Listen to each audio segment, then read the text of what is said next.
Hello friend, welcome back to my YouTube channel એકે food and family. આજે હું share કરીશ તમારી સાથે બટાટા વડાની રેસીપી. ચાલો ફ્રેન્ડ્સ, આપણે જોઈએ આ બટાકા વડા કેવી રીતે બનાવવા જેથી એકદમ સ્વાદિષ્ટ અને ખાવામાં પણ ટેસ્ટી બને. તો મેં એના માટે અહીં 1.5 કિલો જેટલા આ રીતે બટેકા લીધા છે અને પહેલેથી જ ગરમ પાણી કરીને રાખ્યું હતું.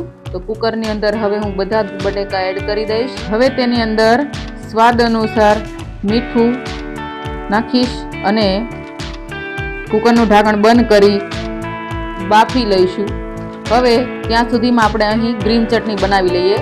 તો મેં અહીં મિક્સર જારમાં આ રીતે આખા ધાણા લીધેલા છે. થોડા ફુદીનાના પાન એડ કરીશ, થોડા સિંગદાણા, 2-3 લીલી મરચી, સ્વાદ અનુસાર મીઠું, આદુનો ટુકડો આ રીતે કાપી લીધો છે, આખું જીરું 1 ચમચી અને અડધું લીંબુ આ રીતે એડ કરી દઈશ. અને તેની અંદર આઈસ ક્યુબ 3 નાખ્યા છે જેથી ચટણીનો કલર એકદમ ગ્રીન રહે. હવે તમે જોઈ શકો છો ફ્રેન્ડ્સ કે એકદમ ગ્રીન ચટણી આપણી તૈયાર થઈ ગઈ છે. ત્યારબાદ આપણે ખીરું તૈયાર કરીએ. તો અહીં મેં 2 વાટકી જેટલો ચણાનો લોટ લીધો છે. તેમાં સ્વાદ અનુસાર મીઠું, અડધી ચમચી હિંગ,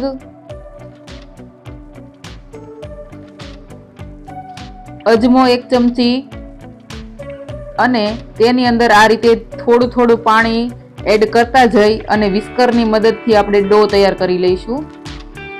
એક સાથે પાણી નથી નાખી દેવાનું.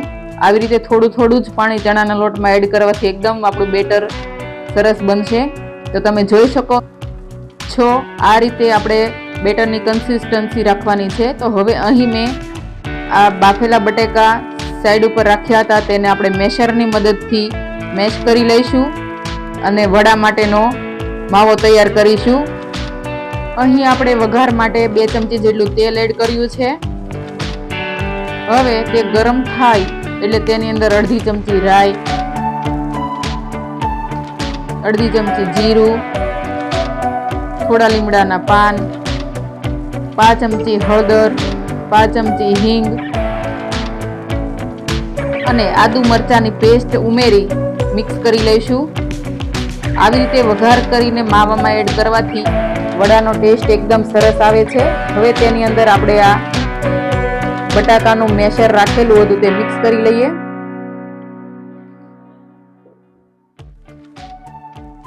તો એકદમ સરસ રીતે ટેસ્ટ આવે તે માટે અહીં મેં 1 ચમચી આમચૂર પાવડર, 1 ચમચી ગરમ મસાલો અને 1 ચમચી ધાણા જીરું, સ્વાદ અનુસાર મીઠું અહીં આપણે બાફવામાં પણ નાખ્યું હતું એટલે ઓછું નાખીશું અને 1 ચમચી શેકેલા જીરાનો પાવડર નાખી 1 ચમચી લીંબુનો રસ એડ કર્યો છે. હવે તેને ફરીથી મસાલા બધા મિક્સ કરી લઈએ.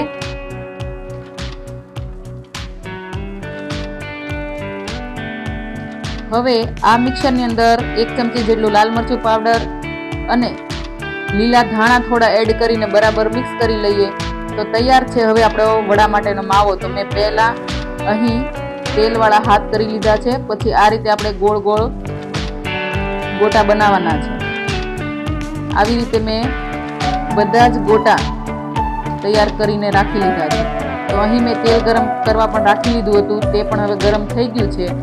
તો આપણે જે બેટર બનાવ્યું હતું તેમાં ડીપ કરી અને ડીપ ફ્રાય કરવાના છે. તો આ રીતે બેટરમાં બોળી અને ગોટાને આ રીતે તેલમાં મૂકતા જઈશું અને થોડી વાર માટે તેમને હલાવવાના નથી. પછી ધીમે ધીમે તેને હલાવતા જઈએ અને તળી જઈએ. તો ફ્રેન્ડ્સ, આવી જ નવી રેસીપી જોવા માટે મારી ચેનલને લાઈક કરો, શેર કરો અને સબસ્ક્રાઈબ કરો. Thanks for watching. તો તૈયાર છે આપણા ગરમા ગરમ બટાકા વડા. તો તેને હવે આપણે સર્વિંગ પ્લેટમાં લઈ લઈશું.